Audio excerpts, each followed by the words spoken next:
le jeudi 6 février 2025, Michel Pellieu, président du département des Hautes-Pyrénées, et Jean-Luc Moudaigne, maire de Toulouse et président de Toulouse Métropole, se sont réunis à Tarbes pour signer un accord de partenariat. Bon, écoutez, bonjour à tous. Très heureux de partager ce moment, notamment avec Jean-Luc Moudaigne, qui est là en tant que président de Toulouse Métropole, mais aussi avant tout maire de Toulouse. Bon, Jean-Luc Moudaigne j'ai connaissance personnelle, mais aussi des Hautes-Pyrénées. Je peux occuper des responsabilités en son temps sur ce territoire. Alors, bon, plaisir d'avoir à mon côté avec Jean-Jacques Bozon, un adjoint, qui est un ami de la vallée du Luron, donc sacré Bernard Planot, et deux hommes, je ne sais pas, le président de Tissot. Tissot, voyage. Je crois que l'objet de notre réunion est de signer une convention de partenariat entre Toulouse Métropole et le département des Hautes-Pyrénées. Bon, nous avons rencontré à différentes reprises. Tout à l'heure, il y a quelques minutes, Laurent Lage a rappelé la rencontre qu'on a eue il y a quelques mois ou quelques temps maintenant, c'était à Saint-Laurent-de-Metz, où on travaille aussi là d'un accord entre nous, la ville de Toulouse étant propriétaire d'un ensemble immobilier, d'un centre de loisirs à Saint-Laurent-de-Metz, donc c'est énormément vous mettez à notre disposition cet ensemble pour accueillir des jeunes collégiens dans le cadre de l'internat d'excellence du collège de Saint-Laurent-de-Metz. Je dis tout ça accessoirement pour montrer que entre Toulouse, la ville de Toulouse et la métropole et le département de Hautes-Pyrénées, c'est des relations plutôt anciennes et de qualité. Alors, bon, aujourd'hui, on va plus loin dans une convention de partenariat dans laquelle, notamment Jean-Jacques Bozon s'est beaucoup investi. Voilà, et Bernard Berlier qui a pris ta part également. Bon, comme on n'a pas la chance, c'est une chance, d'être dans la périphérie immédiate de Toulouse, parce que je regarde du côté gauche, je me dis, Toulouse va bientôt toucher gauche, et je regarde du côté du Tarn-et-Garonne, du côté du Tarn simplement, l'Ariège également bénéficie pleinement du rayonnement de Toulouse et de sa métropole. Bon, nous, on est un peu plus éloignés, donc pour que le ruissellement se fasse de la métropole jusqu'à Tarbes, il faut qu'on ait quand même quelques accords et quelques engagements de part et d'autre au travers de sujets simples. Je crois qu'il y a 4 axes qui vont être mis en œuvre de cette convention. D'abord le volet alimentation, agriculture, circuit court, de proximité. On a développé sur le département une marque qui s'appelle Apissaveur, qui est en lien avec la Chambre d'agriculture, c'est-à-dire labelliser des produits de qualité. Les produits sont différents, mais pas de suite pour moi, parce que je sais qu'il était cher, mais pas que. Bon, tout ce qui touche, tout ce qui est un côté gastronomique, ce sont des produits de qualité qui ne trouvent pas forcément toujours leur écoulement sur le territoire départemental. Et l'objectif, c'est aussi d'alimenter peut-être de la restauration collective sur Toulouse et autres. Donc là, je pourrais développer plus longtemps, mais bon, de la restauration collective métropolitaine fait partie de débouchés possibles pour les productions de la marque Apissaveur de Hautes-Pyrénées, et pas forcément non plus que l'Apissaveur. Après, dans le domaine touristique, bien sûr, on a la chance quand même d'avoir à quelques dizaines de kilomètres de chez nous un réservoir de clientèle énorme, constitue Toulouse et sa métropole.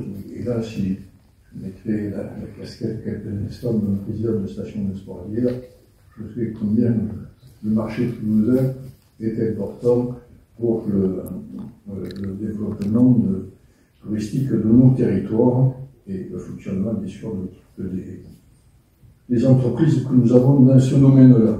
Bon, bien certain nombre de services qui sont proposés par la boutique des Pyrénées, par le Pyrénées Tourisme Environnement. Toujours dans les échanges de bonnes pratiques, dans l'innovation publique, il y a tout ce qui touche autour du guichet de la rénovation de l'habitat, auquel on a des partenariats avec Toulouse Métropole. Je crois aussi pouvoir évoquer un partenariat dans le domaine de l'urbanisme, puisqu'on a eu une convention avec l'agence d'urbanisme de Toulouse Métropole, tout ça pour pratiquer, pour avoir une bonne pratique, notamment dans l'accompagnement des copropriétés et pas que. Bon, ensuite, quatrième volet, le partenariat culturel, échange d'expositions, de spectacles, coopération en matière de patrimoine, notamment entre les deux médiathèques et puis tout ce qui touche à la programmation artistique et culturelle. Bien, Monsieur le Président, cher Michel, quelques mots pour te remercier de ton accueil. C'est toujours un moment sympathique que je partage avec un certain nombre de collègues, puisque j'ai 3 élus en responsabilité qui m'accompagnent. D'abord Serge Job, qui est vice-président de la métropole, qui est le président de Tisséo Voyageurs, c'est-à-dire l'entreprise publique qui exploite les transports urbains toulousains.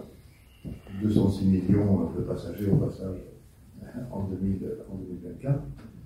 Jean-Michel Latte, qui est vice-président lui aussi de la métropole, mais qui est président de Tisséo Collectivité, c'est-à-dire l'autorité organisatrice des transports urbains, celle qui prend les décisions, non seulement sur les 37 communes de la métropole, mais sur les communes tout autour, au total 110 communes qui sont dans le giron ce qu'on appelle le périmètre des transports urbains toulousains. Et puis Jean-Jacques Bolzan, qui a plusieurs casquettes, qui est d'abord le président de la commission mobilité de la métropole, mais qui est par ailleurs l'adjoint au maire de Toulouse en charge du bien manger, tout un programme. Une délégation nouvelle et que toute la France lui envie. Je suis sûr qu'il y aura davantage d'adjoints au bien manger après le renouvellement municipal. Voilà. Donc merci de ton accueil, merci aux collègues du conseil départemental des Hautes-Pyrénées de nous faire l'amitié de leur présence. Alors effectivement, il y a beaucoup de motifs à exprimer une satisfaction d'être là. Outre la qualité de ton accueil, il y a effectivement des liens personnels qu'on peut avoir les uns et les autres avec les Hautes-Pyrénées, ce qui est le cas en particulier de 2 de mes 3 collègues qui ont leur vie avec un pied à Toulouse et notre pied dans les Pyrénées, ce qui est une manière d'être équilibrée, qui je crois est assez exemplaire. Voilà. Puis moi, effectivement, tu l'as évoqué, ça remonte au siècle dernier, certes, mais heureusement, à la fin du siècle dernier, donc c'est pas très très loin, où j'ai eu pendant 3 ans, plus de 3 ans, des fonctions publiques dans les Hautes-Pyrénées qui m'ont permis de mieux connaître le département et de m'y attacher. Et quand j'y reviens, régulièrement, c'est toujours à titre privé désormais, mais dans quelques jours, ça sera le cas avec mon épouse. On a toujours plaisir à venir et à revenir dans les Hautes-Pyrénées.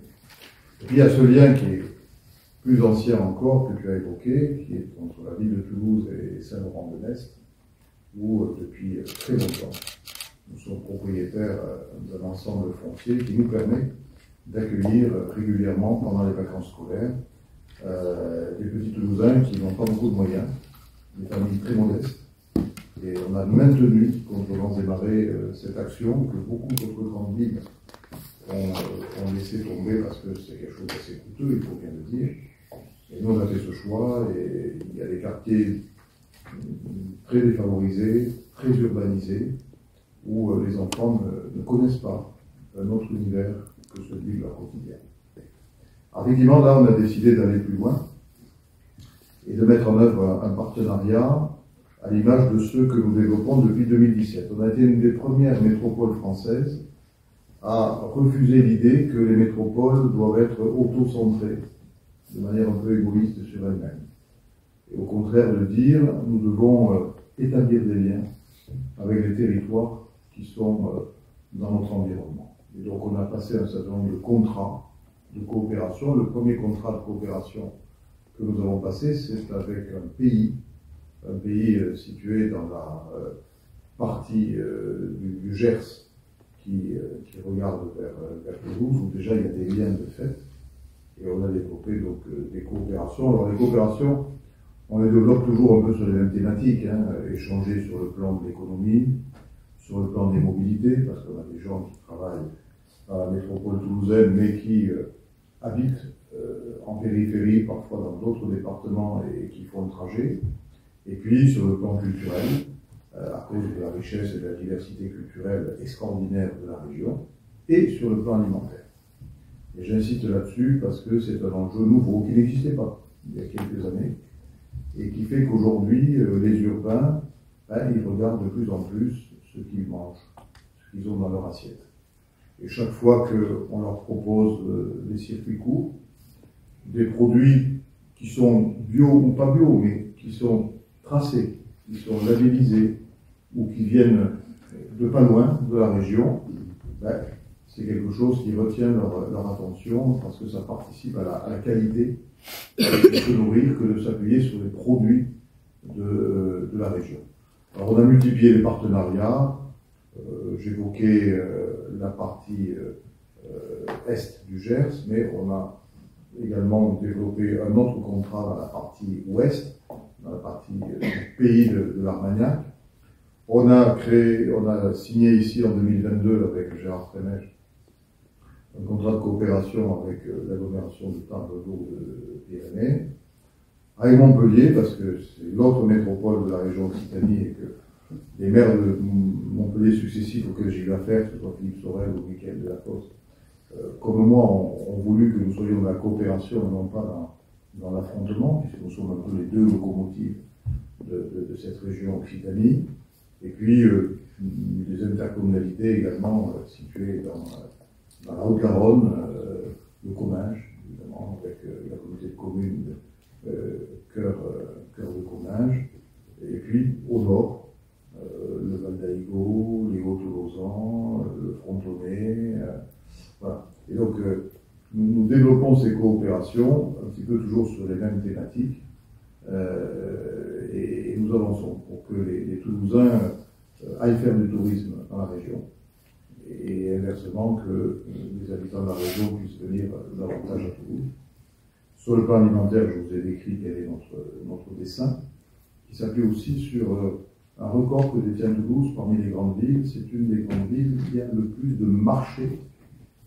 Effectivement, on a pas moins de 80 marchés dans différents quartiers de Toulouse, et qui c'est qui vient vendre ses produits avec une clientèle qui est donc assez importante, puisque Toulouse est la ville de France qui gagne le plus d'habitants maintenant depuis 25 ans, ce sont forcément des producteurs ou des filières de la région, des départements de la région, et je suis très attaché, peut-être parce que j'ai des racines paysannes, à ce qu'il y ait ce lien entre l'urbain et le rural, parce que trop souvent, dans le discours politique, il y a des postures qui opposent les uns aux autres. Moi, je crois que ça ne peut rien donner de bon, ce type de clivage, qu'il faut au contraire se connaître, apprendre à se connaître, apprendre à connaître les difficultés de l'autre, qui ne sont pas identiques, apprendre à bâtir des coopérations, et faire en sorte que les urbains et les ruraux se rencontrent plus souvent. Voilà, c'est tout le sens de notre action. On ne peut pas